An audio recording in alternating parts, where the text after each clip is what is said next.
Hello, Prof. Manuel.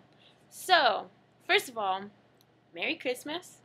This is my apartment. It's cute. It's cute. You know how we do. So, my video blog is on the book called The Timekeeper, and it was written by Mitch Albom, who, unbeknownst to me when I chose the book, is actually a very strong practicing Jew.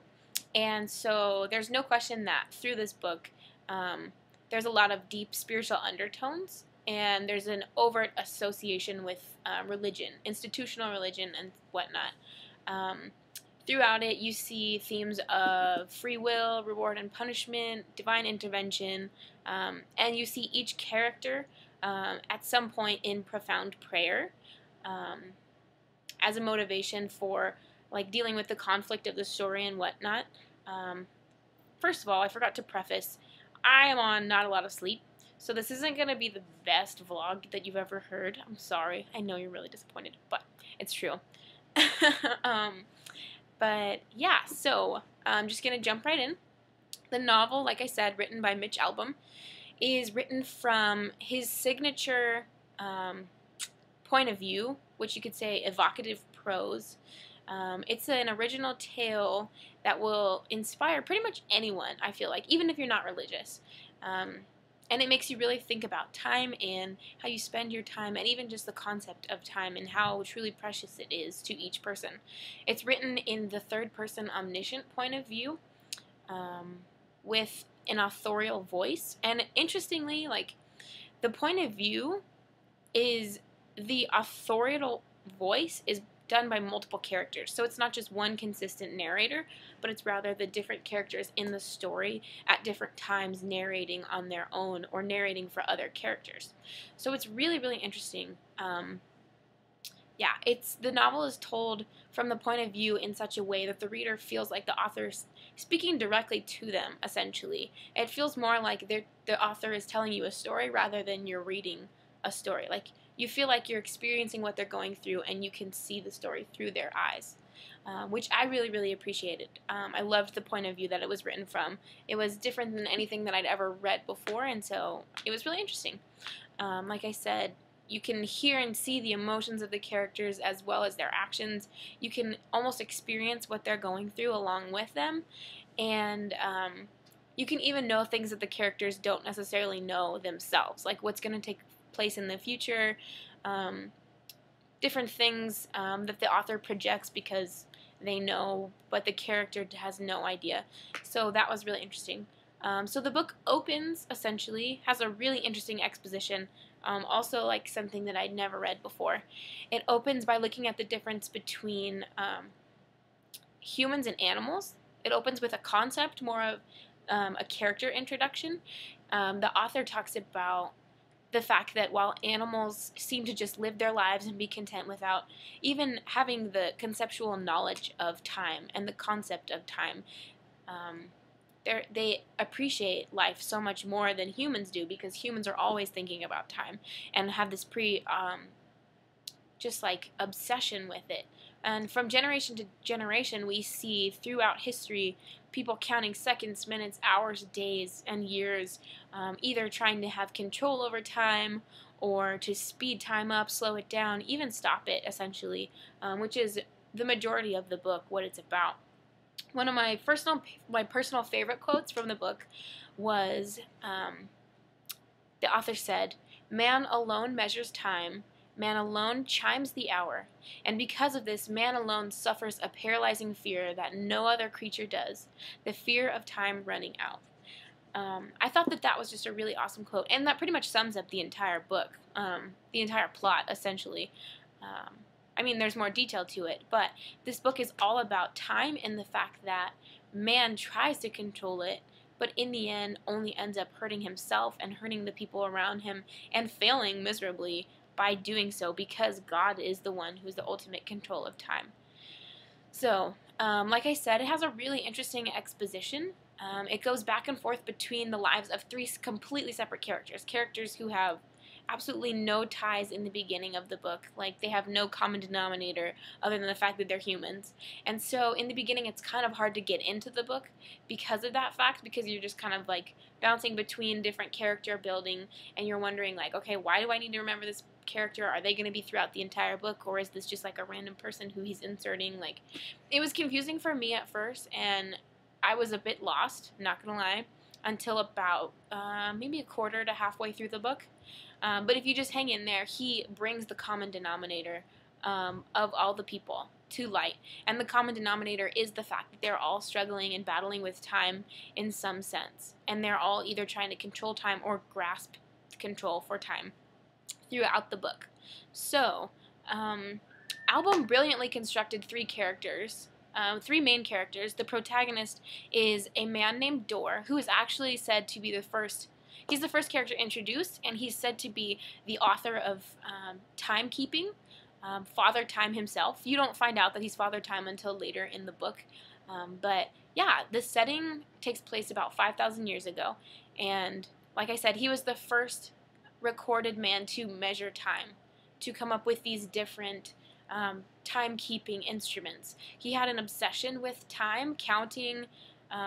He would count months, hours. At one point, he was even counting his breaths for an extended period of time. So you're like, man, this guy's like really in love with counting and stuff.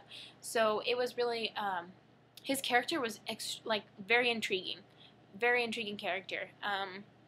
Yeah, and he neurotically seeks to keep time, while all of the rest of the characters in the book are fighting to conquer time, control time, even conquer God at points, they say, because all of the characters believe in God, and some believe in additional gods, but they know that God is in control of time, and so they're claiming like they're trying to grasp control from God of time because they want more time on Earth, or they want to take their life and have less time on Earth.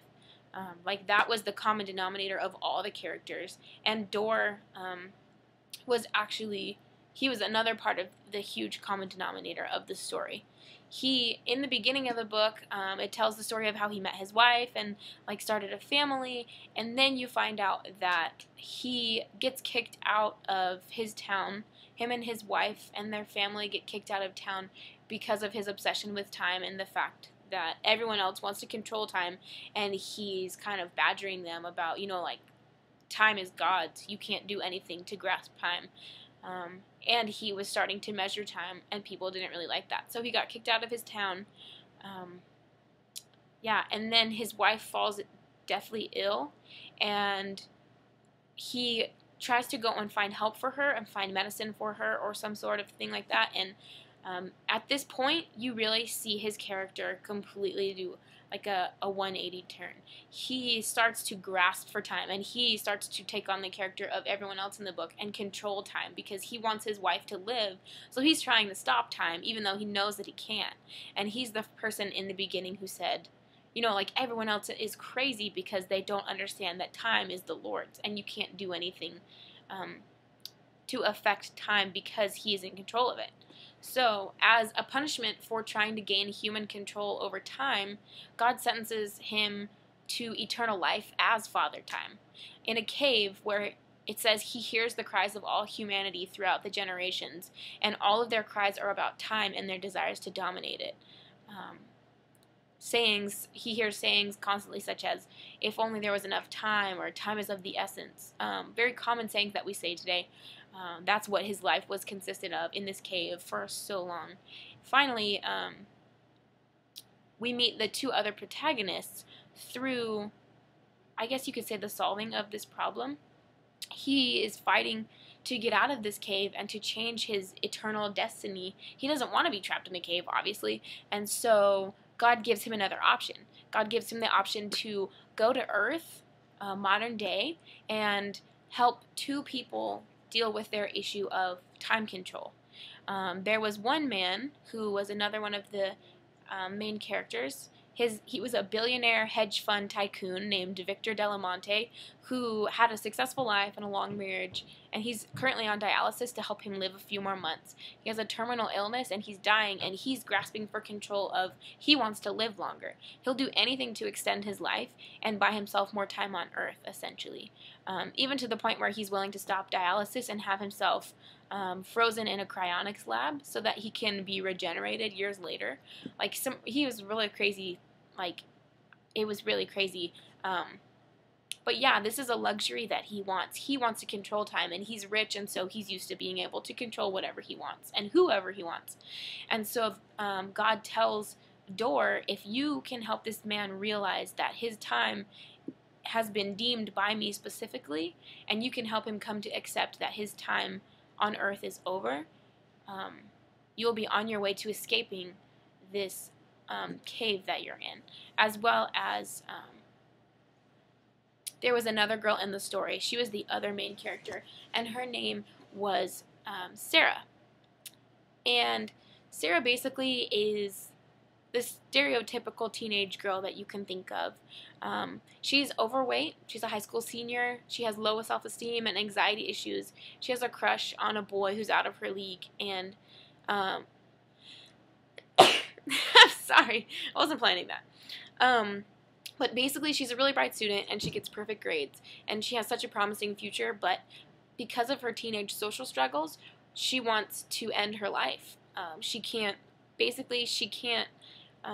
get the guy who she likes to fall in love with her, and so she's grasping to take her own life and control time in that way, versus Victor, who's trying to extend his life.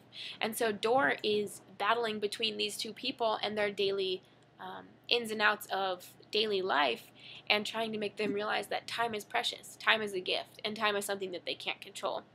And that's like the main theme throughout the entire plot. That's the thing that Albom really hammers away, and that's the lesson that we also learn through reading the book. If Dor can actually fulfill his mission that God has given him and help both of those people realize their control over time is more of a curse than a blessing, it's doing more harm to them than the good that would be living longer or living shorter. If he can do that, then God says that he'll be released from the cave, and he will no longer have to hold up to the standards that he was given.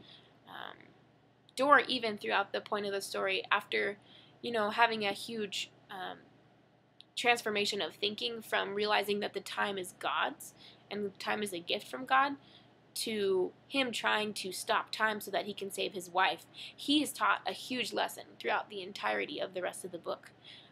One that you weren't really expecting as the reader for him to learn, and one that I don't think he as a character was expecting to learn. So that was really super interesting, and I don't know, was just a really cool twist to the story. Yeah, so the main theme of the book, like I said, is just the obsession of time of the generation that we're in particularly, and of humans in general. How this book is written from such like a wonderful fantasy type of novel that shows you the difference between